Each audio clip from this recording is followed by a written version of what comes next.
Litob ka, ma'am, no? Ikaw si Litob, Musta man ka, ma'am? Okay ra. Si baby, okay ra? Mutotoy lagi na, ma'am? Oo. So, karon, dapat kuan, ma'am, ha? Kanang before mo mauli, after 24 hours ka, sugad na nga na, kinahanglan, ma'am, nga si baby atong ipa-newborn screening o hearing test, ha? Para may bawaan na to. Kung nabay mga abnormalities, kaya arong mahibawaan na yun na to, o makatagan na yun na to, og treatment. Para dili mo grabe ang unsay na ang problema ni baby. Niya, mana ka vital signs, ma'am, no? Para itong ipayon dito niya. Ano niya? Kanang, tulan ka na ko og unsaon pag hinlo sa iyahang pusod. So, pwede ra ka maghuwag cotton, ma'am. Yung murang itap-tap sa iyahang pusod. Ayaw lang kusgi, ayaw lang kuan ni tap kay arong dili magdugo. Sagdana na to na siya nga matangtang, ma'am, ha, dili na to tanggalon og atua. Kay matanggal naman na siya iyaha. And then magpatutoy jud ta permi ni baby, ma'am, ha, kay gutomon man na sila. Hindi na to kalinta magpatutoy. Unya, if mauli na mo, mama, discharge na mo, abot sa inyo, ha, di na to kalintan ang ato ang personal hygiene. Kaya dapat hinlo ta og si baby aron dili ta masakit og dali kay narabay magtutoy na to o matimanta ni baby. Nya sakto atong kaon, healthy atong gipang kaon nya si baby.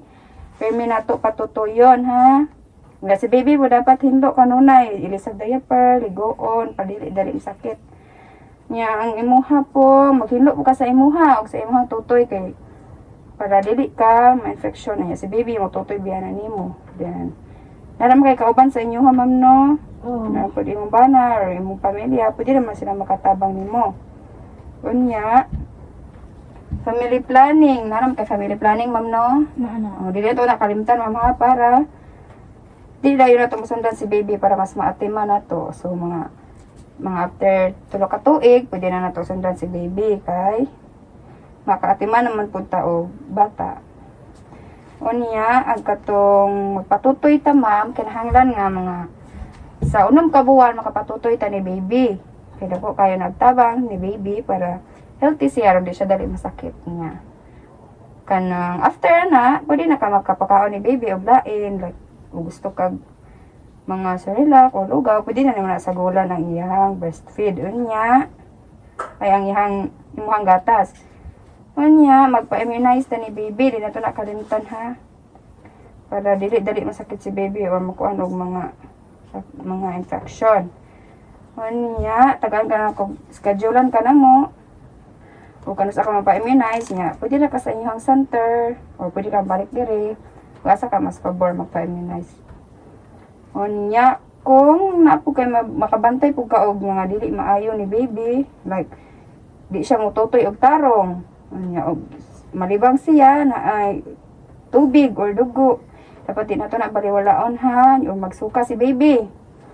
Unya, if magyelo po ang iyahang panit o iyahang mata, kay dapat kaya tuwa man ang bantayan dito, kay maklaro naman na si baby, kay matiman man ka ni baby. Dapat din mo na baliwalaon. Unya, kana pong iyahang pusod ug mabaho or kanang magdugo or naay manggawas, dapat atuaw na ang bantayan. Yan ito na pasagdan, ha.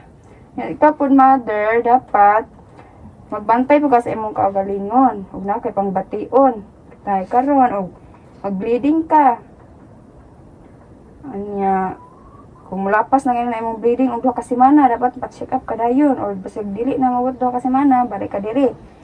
If ang imuha pong discharge, if naaibaho or naaibaho, dapat di na mo baliwalaon nya og magsakit og taman imong tiyan, ha.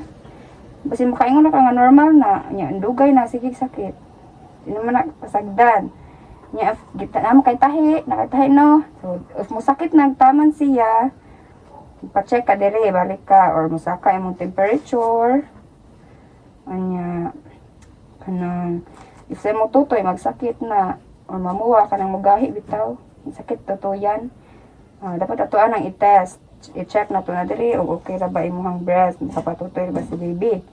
And then og magsakit ka mangihi, sakit mangihi ba nga na or magisod ka pangihi or di ka kayo makaihi, di ka kayo makalibang, dapat Tagunso na ha, para magawas imong hugaw. Yung maglisod ka na, dapat ito na bantayan, magpa-check up dayon ta.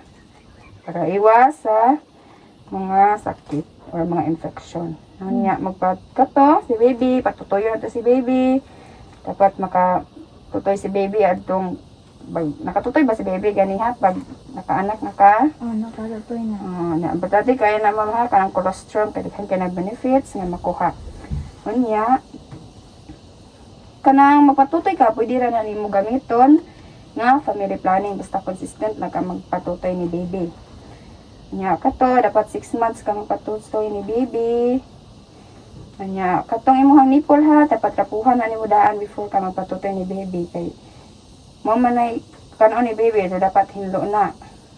So magpatutoy ta ni baby ma'am ha, ang posisyon ni baby dapat awiran mo siyang tarong, mo siyang ikilid niya. Hinahanglan nga og magpatutoy ka dapat dili lang ang nipple o kanang lingis ang tutoy apil lang itong bitaw nga circle dapat makaon na ni baby aron magpatutoy siyang tarong. Kadyon mo pilit jud ang iyang siwang sa imuhang tutoy para dagan siyang tutoy nga makuha ay gatas nga makuha. Unya kanang continue na to ang mag-breastfeed ta. Kita mo lakaw ka lang ha. Pwede na ka mag-pump or magbilin ka gatas. Pero dapat i-store mo siya sa cold nga area. Anya, og mauli na ka, bili na ka magpadayon og tutoy ni baby. Anya, kanang na ba kay problema sa magpatutoy ka ni baby, ma'am? Wala kira. Okay. So dapat i-continue na ta na patutoy ni baby, ma'am ha. Kay dapat mabusog siya, mutubo siya. Erong healthy pud si baby. Anya sa pamanhang. Napakay questions, ma'am? Wala na. Wala? Okay na ni mo? Oo. Nara kayo mga pangutana, ma'am. Pwede na ka mag-mudoon mo or mangutana. Sige, ma'am. Thank you, ma'am.